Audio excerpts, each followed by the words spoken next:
الحمدللہ رب العالمین والصلاة والسلام علی سید الانبیاء والمرسلین اما بعد فاعوذ باللہ من الشیطان الرجیم بسم اللہ الرحمن الرحیم الصلاة والسلام علیک یا رسول اللہ وعلی آلک واصحابک یا حبیب اللہ الصلاة والسلام علیک یا نبی اللہ وعلی آلک واصحابک یا نور اللہ. بسم اللہ الرحمن الرحیم. ان اللہ وملائکتہ یصلون علی النبی یا ایھا الذین آمنوا صلوا علیہ وسلموا تسلیما. الصلاۃ والسلام علیک یا رسول اللہ وعلی آلک واصحابک یا حبیب اللہ.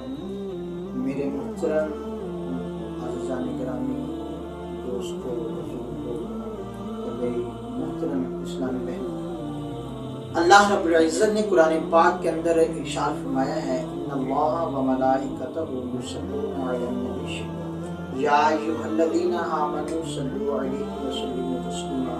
یہاں پہ لفظ ان لگا کے پہلے تو اللہ پاک نے شک دور فرمایا ہے. رب تعالیٰ ہر چیز کا حکم عطا فرماتا ہے.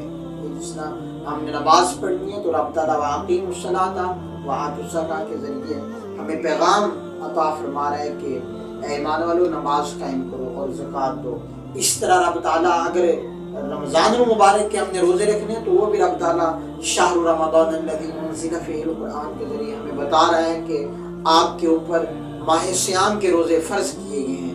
اگر ہم نے حج کرنا ہے تو رب تعالیٰ اس کا بھی ہمیں قرآن عظیم کے اندر ارشاد فرما رہا ہے.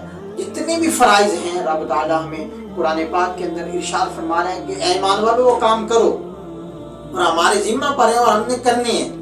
اور ایک عمل ایسا ہے کہ رب تعالیٰ فرماتا ہے کہ اے ایمان والو وہ میں خود بھی کرتا ہوں، میرے فرشتے بھی کرتے ہیں. وہ کون سا عمل ہے، وہ کون سا کام ہے؟ آئیے قرآن کریم سے ہم دیکھتے ہیں کہ رب تعالیٰ کون سا کام فرماتا ہے اور اس کو رب تعالیٰ کو کتنا محبوب ہے یہ کام. ان اللہ و ملائکتہ، رب تعالیٰ فرماتا ہے بے شک میں خود خدا ہو کے و ملائکتہ اور میرے فرشتے. اللہ پاک ارشاد فرماتا ہے میں اللہ اور میرے فرشتے یصلون علی النبی، درود پاک پڑھتے ہیں علی النبی، نبی علیہ الصلوۃ والسلام پر، آقا کریم صلی اللہ علیہ وآلہ وسلم کی ذات مبارکہ پر. رب تعالیٰ نماز کا حکم عطا فرماتا ہے، حالانکہ رب تعالیٰ نماز خود تو نہیں نہ پڑھتا، ٹھیک ہے. اس کے بعد حج کا حکم عطا فرما رہا ہے، خود تو نہیں نہ ادا فرماتا. روزوں کا حکم عطا فرما رہا ہے، خود تو نہیں نہ روزے رکھتا. مگر رب تعالیٰ جو ہمیں درود پاک کا ارشاد فرما رہا ہے اس میں ساتھ یہ بھی فرما رہا ہے کہ اے ایمان والو تم بھی پڑھو، اے ایمان والو تم بھی پڑھو. رب تعالیٰ فرماتے ہیں میں بھی پڑھتا ہوں، میرے فرشتے بھی پڑھتے ہیں. اگر یہاں پہ رب تعالیٰ چاہتا تو یہ بھی ارشاد فرما سکتا تھا کہ یا ایھا الناس، اے لوگو تم پڑھو. اگر چاہتا تو یہ بھی ارشاد فرما دیتا یا ایھا الجن، اے جنو تم پڑھو. مگر نہیں، رب تعالیٰ نے یہاں کیا ارشاد فرمایا یا ایھا الذین آمنوا. یہاں ساتھ ایک خاص نشانی عطا فرمائی، وہ ہے فرمایا کہ اے ایمان والو، ایمان والے درود پاک پڑھیں. کتنا محبوب عمل ہے، کتنا پیارا عمل ہے کہ جو رب تعالیٰ بھی کرتا ہے اور رب تعالیٰ کے فرشتے بھی کرتے ہیں اور ایمان والے بھی کرتے ہیں. آئیے اب حدیث مبارکہ صلی اللہ علیہ وآلہ وسلم سنتے ہیں کہ آقا کریم صلی اللہ علیہ وآلہ وسلم درود پاک کے بارے میں کیا ارشاد فرما رہے ہیں. محبوب کریم صلی اللہ علیہ وآلہ وسلم ارشاد فرماتے ہیں کہ جو بندہ میری ذات مبارکہ پر فرمائے ایک مرتبہ درود پاک پڑھتا ہے، اللہ پاک اس پہ 10 رحمتیں نازل فرماتا ہے، اس کے 10 گناہ مٹا دیتا ہے، اس کے 10 درجات بلند فرما دیتا ہے. اب علماء کرام کیا فرماتے ہیں کہ جو اللہ پاک 10 رحمتیں ایک مرتبہ درود پاک پڑھنے والے پر اللہ پاک عطا فرما رہا ہے، 10 رحمتیں عطا فرما رہا ہے. وہ رحمتیں کتنی بڑی ہیں، کتنی اللہ پاک نے وہ وسیع رکھی ہیں. اب علماء کرام کیا فرماتے ہیں کہ اللہ پاک کی جو ایک رحمت ہے نا، صرف ایک رحمت، وہ اتنی بڑی ہے کہ اللہ پاک نے دنیا و ما فیہا، دنیا اور جو کچھ اس کے اندر ہے، جو کچھ بنایا ہے، اگر یہ سب کچھ اس ایک رحمت کے اندر آ جائے نا تو ایک رحمت ختم نہیں ہوتی. رب تعالیٰ کی ایک رحمت اتنی بڑی ہے، اتنی وسیع ہے، ٹھیک ہے. اور اللہ پاک اس بندے پہ 10 رحمتیں نازل فرماتا ہے. پھر صرف رحمت نازل نہیں فرماتا، اس کے 10 صغیرہ گناہ بھی مٹا دیتا ہے، اس کے 10 درجات بھی بلند فرما دیتا ہے۔ آئیے اور حدیث مبارکہ سنتے ہیں۔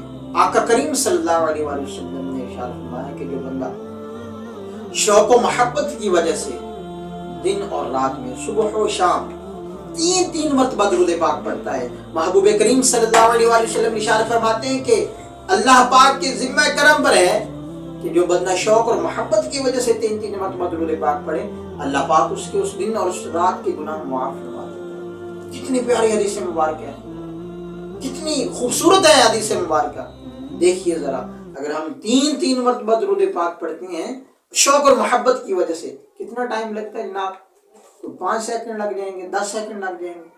تو 3 مرتبہ درود پاک پڑھ کے اگر ہم صبح اور شام پڑھ لیتے ہیں تو اللہ پاک ہمارے گناہ معاف فرما دیتا ہے۔ اور حدیث مبارکہ سنیے درود پاک کی فضیلت کے بارے میں۔ آقا کریم صلی اللہ علیہ وآلہ وسلم ارشاد فرماتے ہیں کہ جو بندہ روزانہ 50 مرتبہ میری ذات مبارکہ پر درود پاک پڑھتا ہے، میں بروز قیامت، آقا کریم صلی اللہ علیہ وآلہ وسلم ارشاد فرماتے ہیں کہ میں بروز قیامت اس بندے سے مصافحہ کروں گا، اس بندے سے سلام کروں گا۔ کتنی پیاری حدیث مبارک ہے۔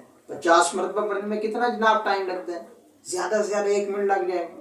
اور فضیلت کیا ہے کہ جس دن نہ تو ماں باپ اپنی اولاد کو پہچانیں گے اور نہ اولاد اپنے ماں باپ کو پہچانیں گے، کوئی کسی کا نہیں ہوگا، نفس نفسی کا عالم ہوگا۔ اس دن محبوب کریم صلی اللہ علیہ وآلہ وسلم ارشاد فرما رہے ہیں کہ جو بندہ روزانہ 50 مرتبہ درود پاک پڑھے گا، فرماتے ہیں کہ میں اس سے مصافحہ کروں گا۔ کتنی پیاری حدیث مبارک ہے۔ اور اسی ضمن میں آپ کی بارگاہ میں عرض کرتا ہوں، اور آقا صلی اللہ علیہ وآلہ وسلم کے مبارک جسم سے جس انسان کا جسم مس ہو جاتا ہے، اسے دنیا کی آگ تو کیا جہنم کی آگ بھی نہیں جلا سکتی۔ ٹھیک ہے میرے پیارے محترم دوستو، کتنی پیاری حدیث مبارک ہے کہ جو بندہ آقا کریم صلی اللہ علیہ وآلہ وسلم سے مصافحہ فرما لے گا، یہ تو سوال ہی نہیں پیدا ہوتا نا کہ وہ جہنم میں چلا جائے، کیونکہ آقا کریم صلی اللہ علیہ وسلم تو شافعی ہیں، شفاعت فرمائیں گے نا اس دن۔ اور حدیث مبارکہ صلی اللہ علیہ وآلہ وسلم آپ کی بارگاہ میں پیش کرتا ہوں۔ میرے آقا کریم صلی اللہ علیہ وآلہ وسلم نے ارشاد فرمایا کہ جو بندہ جمعات المبارک والے دن 80 مرتبہ درود پاک پڑھتا ہے، کتنی مرتبہ جناب؟ 80 مرتبہ۔ تو کتنی پیاری حدیث مبارک، آقا کریم صلی اللہ علیہ وسلم ارشاد فرماتے ہیں کہ جو بندہ 80 مرتبہ درود پاک پڑھتا ہے، اللہ پاک اس کے 80 سال کے گناہ معاف فرما دیتا ہے۔ ایک اور حدیث مبارکہ میں ہے، آقا کریم صلی اللہ علیہ وسلم ارشاد فرماتے ہیں کہ جو بندہ 200 مرتبہ درود پاک پڑھتا ہے جمعات المبارک والے دن، اللہ پاک اس کے 200 سال کے گناہ معاف فرما دیتا ہے۔ کتنی پیاری حدیث مبارک ہے۔ کتنا ٹائم لگتا ہے نا؟ 5 منٹ لگ جائیں گے، 10 منٹ لگ جائیں گے۔ تو کیوں نہ ہمیں یہ فضیلت ہمیں حاصل کرنی چاہیے اور روزانہ کی بنیاد پہ درود پاک پڑھنا چاہیے۔ اللہ پاک ہمیں عمل کرنے کی توفیق عطا فرمائے۔ اللہ تعالی ہمیں آقا کریم صلی اللہ علیہ وآلہ وسلم کی بارگاہ کے اندر زیادہ سے زیادہ درود و سلام پیش کرنے کی توفیق عطا فرمائے۔ آمین آمین بجاہ نبی الامین صلی اللہ علیہ وآلہ وسلم۔